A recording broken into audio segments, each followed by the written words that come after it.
welcome everyone to this very, very important hearing on Marine Sergeant Andrew Tahmooressi, our Marine in custody in Mexico. I want to thank Chairman Royce and all my colleagues who have come back to Washington to take place in this hearing. This is a busy time when members are campaigning in their districts, election just a few short weeks away, and the fact that so many members have come back for this hearing attests to the fact that this is an extremely important issue that we want to resolve as quickly as possible. And I want to thank our witnesses, particularly Mrs. Tahmooressi, who's been steadfast and strong in her advocating for her son. Montel Williams and Pete Hegseth, your work on behalf of veterans is noble and important, and it's a pleasure to have you speaking on behalf of Andrew. And finally, retired Marine Sergeant Robert Buchanan, who served with Andrew in Afghanistan. From the bottom of our hearts, we appreciate your great service, and we appreciate the fact that you're here appearing on behalf of your good friend. And I'd like to thank you personally for your wonderful service to our nation. Not long after the VA scandal story broke in my hometown of Phoenix, exposing widespread mismanagement of veteran care on the part of the VA, I first traveled down to Tijuana to visit Sergeant Tahmooressi in prison.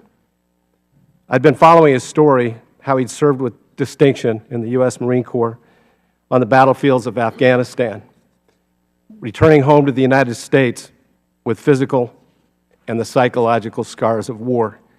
He made his way to Southern California, where he was diagnosed with PTSD, living mostly out of his truck where he carried all of his belongings, including his 3 registered guns, and how he got turned around and found himself at the Mexican border where it's illegal to carry guns.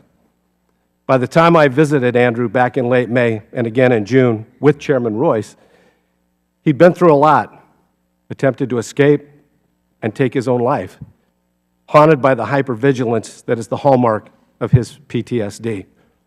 Even so, he was polite, he was soft-spoken, a brave American who had defended this country and now needed our help to return home. Here's an interesting anecdote.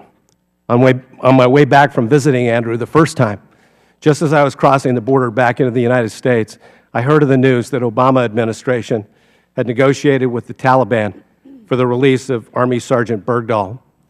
Sergeant Tahmooressy's circumstances are obviously very different than Sergeant Bergdahl's, but it still struck me then, as it does now, that Sergeant Tahmooressi had served his country with honor twice in Afghanistan. And now he finds himself in a Mexican prison after getting turned around and crossing the border.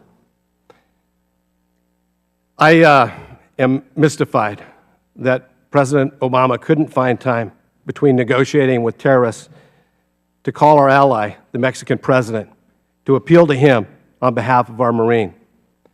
If we in Congress don't do everything in our power to try to get Sergeant Tahmooressi, an injured war hero, back to the States for treatment, then what are we doing here? Making sure that our combat veterans are taken care of when they return is one of our most honored and sacred obligations. As chairman of this subcommittee, I've been consistently supportive of our bilateral relationship with Mexico, committed to our security partnership and to helping Mexico reform and improve its justice system. Our commercial relationship with Mexico is strong and is vital. Today, I feel the same way. I'm optimistic about Mexico's energy reforms, the growth of its middle class, and the increasingly close trade and diplomatic relationship that we share. But our significant and growing bilateral cooperation must also come with the ability to resolve important issues, particularly along our shared border. I firmly believe that Sergeant Tahmooressi meant no harm or willfully violated Mexican law when he crossed the border. And when I talked on several occasions with the ambassador from Mexico, who, by the way, has been the Attorney General of Mexico in the past, he echoed to me the same thing, that he didn't believe that Sergeant Tahmooressi had any evil intentions with those weapons in his car.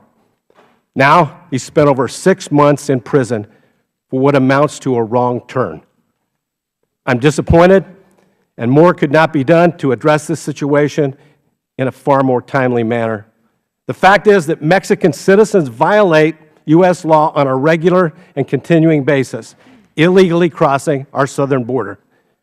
Mexican officials respond by asking the U.S. for compassion and amnesty for their citizens to remain in the U.S. But frankly, compassion goes both ways.